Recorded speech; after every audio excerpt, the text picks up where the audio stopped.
안녕하십니까 여러분. 자본주의 플레이북입니다. 오랜만에 인사드리는 것 같습니다.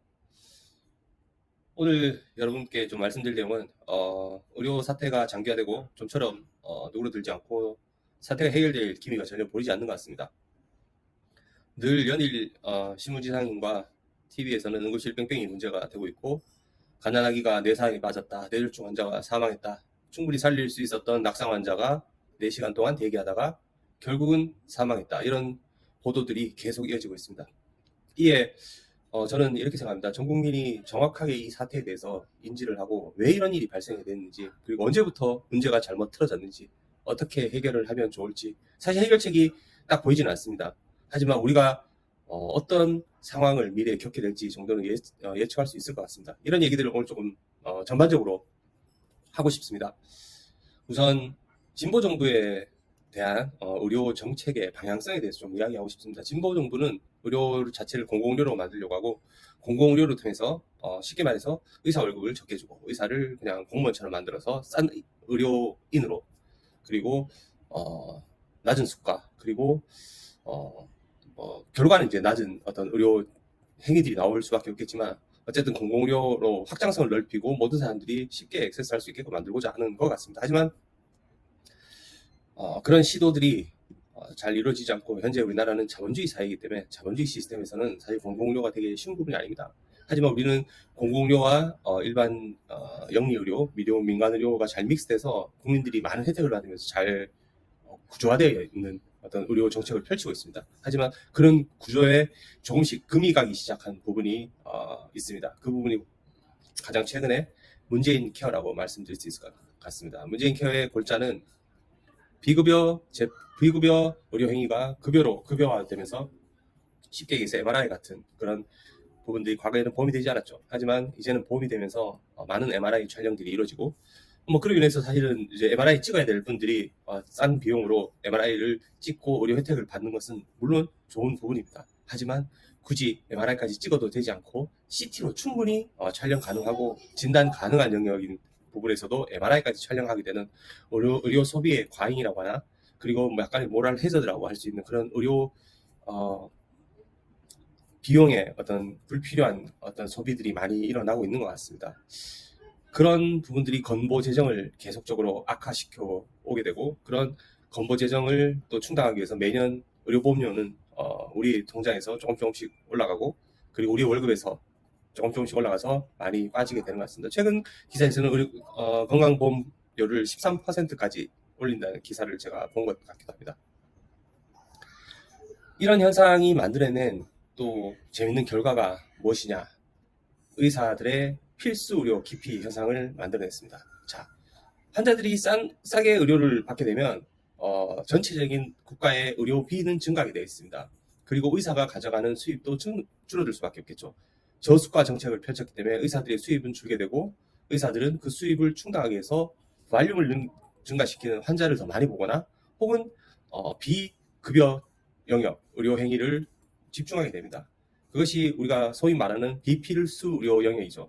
소위 말하는 피부에 점을 뺀다든가 레이저 시술을 받는다든가. 저도 사실 레이저 시술을 한 2번 받아봤습니다. 한 번 받을 때 몇만 원, 과거에는 몇만 원, 지금은 이제 패키지로 해서 6회 이용권 몇십만 원, 이런 식으로 이제 판매되는 걸로 알고 있습니다. 상상할 수 없는 금액입니다. 우리가 보통 배가 아프거나 감기가 걸려서 내과 진료를 동네 의원에서 보게 된다면 보통 3,000원 조진료 내고, 그리고 약값 2,000원 해서 많아봤자 3,000원 정도 냅니다.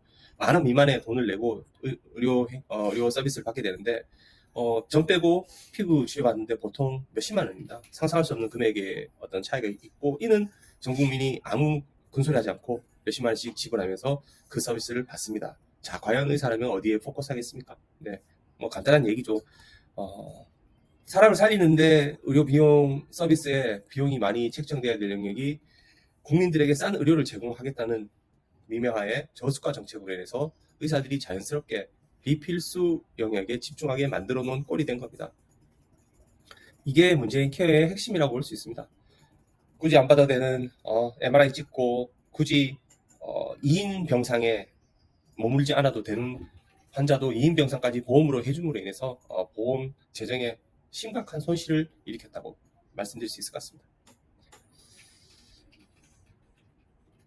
그래서 필수 의료 영역에 있어서 의사가 조금 부족해 보이는 현상이 벌어진 건 수년 전부터입니다. 대학병원에서 필수 의료과에 지원하는 전공의 숫자가 감소하게 되고 필수 의료에 대한 기피 현상들이 수면 위로 드러나게 되었던 거죠. 그게 근본 원인은 방금 말씀드린 저는 문재인 케어에서부터 시작됐다고 말씀드릴 수 있을 것 같습니다. 그런 필수 의료 영역에서 의사가 부족하다 보니 마치 전체 의사가 부족한 것 마냥 의사 숫자를 늘려야 된다고 지속적으로 진보 정권에서는 떠들고 있었습니다. 하지만 국민 여론이나 여러 가지 의사의 반발에 국민 여론은 당연히 증가하는 것을 찬성하고 있었겠죠. 하지만 의사들이 집단 행동에 겁이 나서 감히 그런 과격한 결정을 하지 못했습니다. 하지만 이번 정권에서는 일반 정치인이 아닌 어떤 나름대로 검사 출신의 대통령이 정권을 이끌고 함으로 인해서 이런 사태가 발생되지 않았나 싶습니다. 그럼 의대 증원에 대한 전 국민들의 생각은 어떨지 한번 살펴보겠습니다. 전 국민들은 대부분 의대 증원에 대해서 찬성하고 있습니다. 약 70% 정도의 국민들이 찬성을 하고 있다는 통계를 제가 본 것 같습니다. 국민들이 찬성을 하고 있으니 의대 증원에 현 정권이 현재까지도 꿋꿋이 밀고 나가고 있는 것 같습니다. 제가 이렇게 영상을 찍는 이유는 국민들이 제대로 아셨으면 좋겠다는 마음입니다. 국민들께서 아셔야 될 부분은 의사가 늘어난다고 여러분들께 좋을 게 하나도 없다는 말씀을 드리고 싶습니다. 가까운 일본의 예를 들면 일본은 우리나라보다 훨씬 빨리 인구 고령화가 진행이 됐고 초고령화 사회를 맞이했습니다. 얼핏 보면 의료인들이 많이 필요해 보이겠죠. 고령 환자가 많고 아픈 사람이 많아질 것이니 의사도 많이 필요할 것이다. 하지만 일본은 현재 의사 숫자를 동결하고 있습니다. 오히려 동결하고 있다는 것은 더 적게 뽑고 있다는 얘기입니다. 왜냐? 의사가 계속 발생하면 누적되는 의사들이 있기 때문에 해마다 의사는 늘어나게 되어 있습니다. 우리나라도 의대 증원을 하지 않더라도 해마다 의사 숫자는 늘어나고 있고 약 3% 정도 늘어나고 있는 것으로 알고 있습니다. 일본은 왜 의사를 늘리지 않을까요? 의사를 늘린다는 것은 현재의 의료 서비스를 현재에 떨어뜨리겠다는 의도가 깔려 있는 것입니다. 환자들이 더욱 액세스하기 힘들게 되고 더 많은 의료 비용을 내든지 아니면 훨씬 더 많은 의료의 시간과 어떤 대기 시간을 통해서 의료 서비스의 질이 저하되든지 이런 것들이 만들어지지 않고서는 현재 의료 시스템을 유지할 수가 없습니다. 현재 의료 시스템을 비용을 적게 들이면서 현재 이 시스템을 유지하기 위해서는 의사를 동결시켜야만 의료 수요를 통제할 수 있고 의료에 들어가는 비용을 통제할 수가 있습니다. 그 통제하는 것만이 현재 의료 서비스를 유지할 수 있는 유일한 길입니다. 좀 복잡하게 말씀드리겠습니다. 다시 복잡하게 말씀드린 것 같은데 다시 한번 정리해서 말씀드리면 여러분들이 갖고 있는 의료 서비스를 하나하나 나눠서 한번 생각을 해봅시다. 여러분들이 아프면 바로 동네의원에 가서 약 17분, 18분이면 의사 선생님 만나서 진료받고 약 타서 집에 올 수 있습니다. 대기 시간을 말씀드린 겁니다. 하지만 의료가 많이 공공화되어 있는 북유럽이나 서유럽 국가에서는 보통 병원 한 번 가는데 2, 3일 그리고 필수과에 있어서 필수과에 있어서는 2, 3일 그리고 비필수 영역에 있어서는 2, 3주 정도 대기 시간이 필요합니다. 그리고 비용은 물론 쌀 수 있겠죠. 하지만 의사가 절대 약 주지 않습니다. 첫 번째 갔을 때 외국 가서 유럽 가서 병원 와보신 분들 아실 겁니다. 그냥 집에 가서 좀 참으시면 괜찮아지실 겁니다. 이런 대답을 듣고 올 확률이 거의 50% 이상이라고 보시면 됩니다. 그런 의료 서비스를 받으실 것인지 아니면 지금과 같은 의료 서비스를 본인이 살아가시는 동안 계속 잘 받으실 것인지에 대한 판단을 하시는 겁니다. 지금처럼 계속 잘 받고자 하시면 현재의 의사 숫자를 잘 유지하면서 의료비 통제를 해야만 건보료가 계속적으로 증가되지 않습니다. 여러분 월급 통장에서 건보료를 계속적으로 200만 원, 300만 원 내실 수 있습니까? 없습니다. 한정된 의료 재정에서 한정된 의사를 가지고 최고의 서비스를 만들어내기 위한 최적의 구조를 현재 가지고 있는 겁니다. 이 구조가 지금 균열이 생기고 무너지고 있습니다. 다시 복구할 수 있을지 없을지는 저도 잘 모르겠습니다. 하지만 여러분들이 판단 잘 하셔야 됩니다. 여러분들이 맞이할 어떤 세상일지. 저는 현재 미국에 머물고 있습니다. 한번 병원을 간 적이 있습니다. 의료보험 혜택을 받아도 본인 주머니에서 일부의 돈을 내야 됩니다. 보험을 어떤 거에 들어있느냐에 따라서 아웃오프켓이라고 합니다. 자기가 10불을 내느냐, 20불을 내냐, 30불을 내냐 정해져 있습니다. 우리나라 돈으로 최저 10,000원입니다. 10불이면. 그리고 20불 20,000원, 30불 30,000원이라고 칩시다. 그 정도의 기본적인 돈 내게 되어 있습니다. 그리고 또 추가적으로 의사와의 어떤 깊이 있는 대화를 나눴을 때는 추가적인 보험금이 또 나오게 되어 있습니다. 보험이 들어도 이 정도의 비용을 내고 있습니다. 그리고 대학병원에 가서 과거에는 이제 선택진료, 특진이라고 했죠. 이제 문재인 케어 때 특진 선택진료 다 없앴습니다. 우리나라는. 하지만 미국은 특진을 받게 되면 거기에 추가로 또 기본적인 보험에서 보장되는 금액 이외에 추가금을 또 내야 됩니다. 그리고 엑스레이 같은 경우에 한번 찍고 오면 한 50만 원 정도 비용이 든 것 같습니다. 대학병원에서 촬영했을 경우에. 우리나라에서 대학병원에 가서 엑스레이 찍어도 4, 5만 원 정도 되지 않을까요? 한 10배 정도 더 비용을 낸다고 생각하시면 될 것 같습니다. 미국이 한국보다 소득이 좀 높고 물가가 비싼 건 맞지만 10배씩 비싸지는 않습니다. 하지만 의료비만큼은 10배 비싸다고 딱 생각하시면 됩니다. 자, 하지만 미국에도 공공의료 제도가 있고 무료로 할 수 있는 제도가 있습니다. 소득이 일정 금액 이하면 무료로 의료 혜택을 받을 수 있습니다. 하지만 그분들이 갈 수 있는 병원은 정해져 있고 그분들이 받을 수 있는 서비스는 정해져 있습니다. 마음대로 대학병원을 가거나 마음대로 자기가 가고 싶은 의사를 만날 수 없습니다. 딱 만나야 되는 공공의료만 가야 되고 거기서 아주 낮은 어떤 서비스를 받으면서 무료로 의료 혜택을 받을 수 있습니다. 자, 과연 어떤 걸 택하셔야 될지는 여러분들의 판단입니다. 지금처럼 누구나 좋은 의사를 누구나 만날 수 있고 누구나 똑같은 대기 시간을 가지고 똑같은 비용을 내면서 의료 혜택을 받을 것이냐, 아니면 10배 더 비싼 의료 혜택으로 본인의 조금 더 나은 서비스를 받을 것이냐, 아니면 아예 돈을 내지 않고 지금보다 10배 떨어지는 의료 혜택을 받을 것이냐, 이게 여러분들이 선택해야 될 몫입니다. 그런데 어떻게 일이 벌어질지, 어떤 현상이 벌어질지 여러분들이 모르고 선택한다는 것만큼 위험한 건 없습니다. 그래서 저는 여러분들에게 이런 일들이 펼쳐질 거를 미리 말씀드리고 싶고, 그리고 그 결정과 선택은 여러분의 몫이고 그 결정에 대한 책임도 여러분이 지셔야 된다는 걸 말씀드리고 싶습니다. 많은 국민들이 정확하게 현재 의료 시스템의 문제점과 어떤 우리가 판단해야 될 기준들을 정확히 알고 의대 지원을 찬성을 하시든지 의사를 비판하시든지 해야 될 것 같습니다.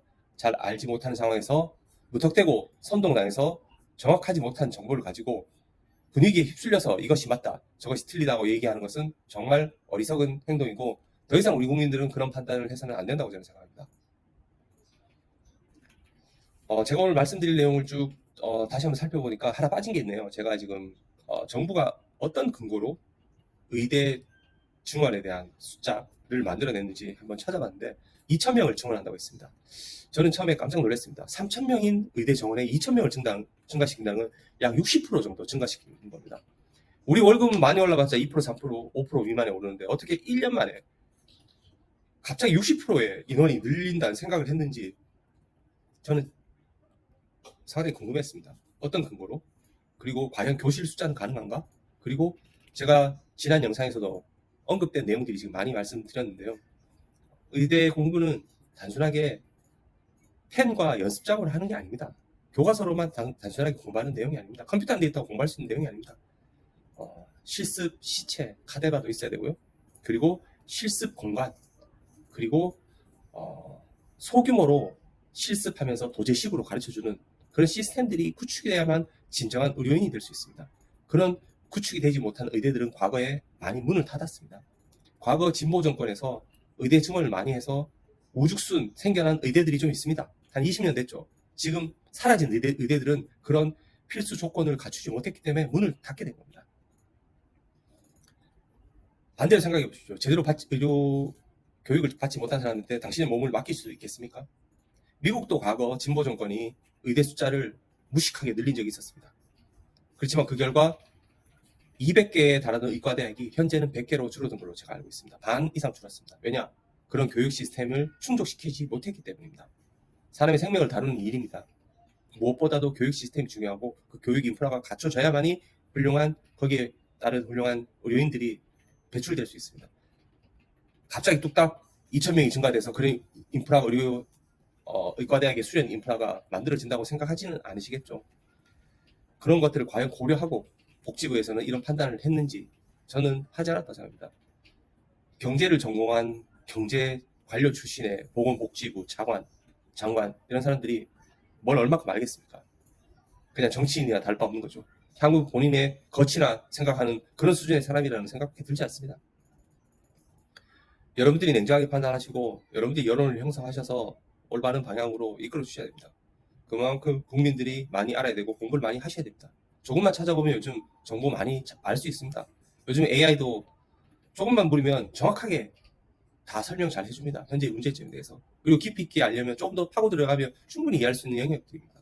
여러분들에게 펼쳐질 미래, 이렇게 되면 내가 이런 피해를 볼 수 있구나, 이런 이득을 볼 수 있겠구나. 그리고 이것이 당장에는 이득 같아도 10년, 20년 뒤에는 우리 자식들에게는 독이 될 수 있는 정책이 될 수 있겠구나. 이런 판단 정도는 하고 어떤 여러분들의 소중한 한 표와 의견을 내셔야 된다고 저는 생각합니다. 보수 정권이 정권을 잡았는데 진보 정권에서 해가는 공공의료 정책과 의료 파행을 만들어버렸습니다. 상당히 재밌고 아이러니한 상황이 만들어졌다고 저는 생각합니다. 만약에 진보 정권에서 이런 행위를 펼쳐서 응급실에서 여러 명이 죽어나간다면 벌써 촛불 들고 수천 명이 길거리에 들러왔을 겁니다. 근데 지금 아직까지 그런 일들이 벌어지진 않는 것 같습니다. 어떻게 진보 세력들이 주장하는 부분들이 대로 되고 있기 때문에 그들은 못 들은 척 가만히 보고만 있는 것 같습니다. 조금 있으면 그들이 원하는 방향으로 뜻을 모으거나 또 선동이 시작될 수 있습니다. 그런 상황에서 피해를 보는 건 온 국민들밖에 없습니다. 저는 진보, 보수 이런 걸 떠나서 근본적으로 국민들이 좋은 혜택을 받고 좋은 서비스를 받아온 우리나라의 어떤 월드 클래스의 의료 시스템이 무너져가고 있는 게 너무 안타까워서 여러분들에게 장시간 동안 좀 말씀을 드린 것 같고요. 제 얘기가 조금 복잡하거나 또 좀 정리 아주 쉽게 말씀드린 것 같습니다. 그냥 사례로 제가 뭐 수치를 띄우거나 어떤 표를 만들어서 여러분들께 말씀드린 게 아니라 제가 가지고 있는 생각들, 제가 가지고 있는 알고 있는 얕은 어떤 부분에서의 지식과 경험을 좀 말씀드린 것 같은데 저도 이쪽 업계에 있어서 많이 경험과 어떤 돌아가는 부분들을 20년 넘게 봐왔기 때문에 이렇게 말씀드릴 수 있는 것 같습니다. 정리 한번 해보겠습니다. 설탕을 좋아하는 사람들이 많습니다. 설탕을 과다하게 섭취를 하면 어떤 현상이 벌어지느냐. 설탕에 분명히 긍정적인 효과도 있지만 그것이 과하게 되거나 장기간 오랫동안 섭취하게 되면 분명히 치명적인 피해로 저에게 부메랑이 되어 돌아오게 되어 있습니다. 그것이 치매나 우울증, 그 다음에 당뇨 이런 만성질환 성인병들을 많이 유발하게 되어 있습니다. 설탕을 갑자기 섭취했을 때 머리가 맑아지거나 각성을 시키고 상당히 뇌에 에너지를 공급해주면서 긍정적인 단기적인 역할을 하고 있습니다. 그 정도의 수준으로만 복용해야 될 부분을 과하게 섭취하거나 장기간 오랫동안 섭취했을 때 분명히 치매 걸릴 확률이 높아집니다. 하지만 지금의 공공의료 의사를 많이 늘려서 의사를 많이 늘리면 내가 의사가 병원 가는 대기 시간이 줄지 않을까? 의사가 더 빨리 나에게 친절해 주지 않을까? 착각이십니다. 나중에 지금의 달콤함이라고 생각되는 부분이 치매로 여러분들을 삶을 아주 괴롭힐 수 있습니다. 지금 응급실 뺑뺑이가 아주 단기간에 안에 나타난 그런 설탕과 치매의 결론이라는 느낌이 지울 수가 없습니다. 여러분들이 찬성한 의대 증원으로 인한 결과가 참혹한 응급실 뺑뺑이 현상을 만들었다. 그렇게 말씀드릴 수 있습니다. 잘 판단하시길 바랍니다. 여론은 중요합니다. 지금 현대사회는 여론 정치이기 때문에 여론이 뒷받쳐주지 않으면 올바른 정책을 만들어낼 수가 없습니다. 아무리 바른 말 해도 듣지 않습니다. 여러분들이 똑똑해지셔야 됩니다. 뭐가 옳은 정책이고 어떤 것이 바른 것인지 여러분들이 더 공부하셔야 됩니다. 공부하지 않고 남 얘기 듣고 절대 판단하시면 안 됩니다. 다 각자의 이익과 단시간 안에 자기의 설탕 발린 이야기로 자기의 이익을 찾으려고 하는 인간들이 너무 많습니다. 장기간에 어떤 대공적인 모두가 다 잘 될 수 있는 영역에서 이야기하는 사람은 없습니다. 보수나 진보나 다 마찬가지입니다. 요즘. 다 포퓰리즘에 당장의 당권, 당 이익에만 혈안이 돼서 이야기하는 경우가 많습니다. 국민이 더 똑똑해지셔야 됩니다. 그런 맥락에서 제가 조금이나마 여러분들이 가져가시는 지식에 보탬이 되었으면 하는 바람이고 과거에 제가 포드 이야기 한번 드린 것 같습니다. 포드가 사람들에게 어떤 마차를 만들면 가장 좋을 것이냐고 물어보게 된다면 사람들은 모두가 좀 더 빠른 말, 안전한 말 그런 말을 이야기할 거라고 합니다. 혁신적인 엔진을 만들어 달라 이런 얘기를 할 수 없다고 합니다. 본인이 경험한 수준에서 이야기할 수밖에 없습니다. 그 수준을 넘고 그 혁신을 만들어내는 사람들은 정말 0.3%밖에 되지 않습니다. 여러분들이 0.3%가 되라는 말씀을 드린 게 아닙니다. 이런 의료 정책에 있어서의 부분이 우리에게 다가올 미래를 어떻게 만들어갈 것인가에 대한 고민을 진지하게 다시 한번 해 주십사 하는 마음에 영상을 준비했습니다. 영상이 도움이 되셨다면 구독과 좋아요 부탁드리겠습니다. 감사합니다.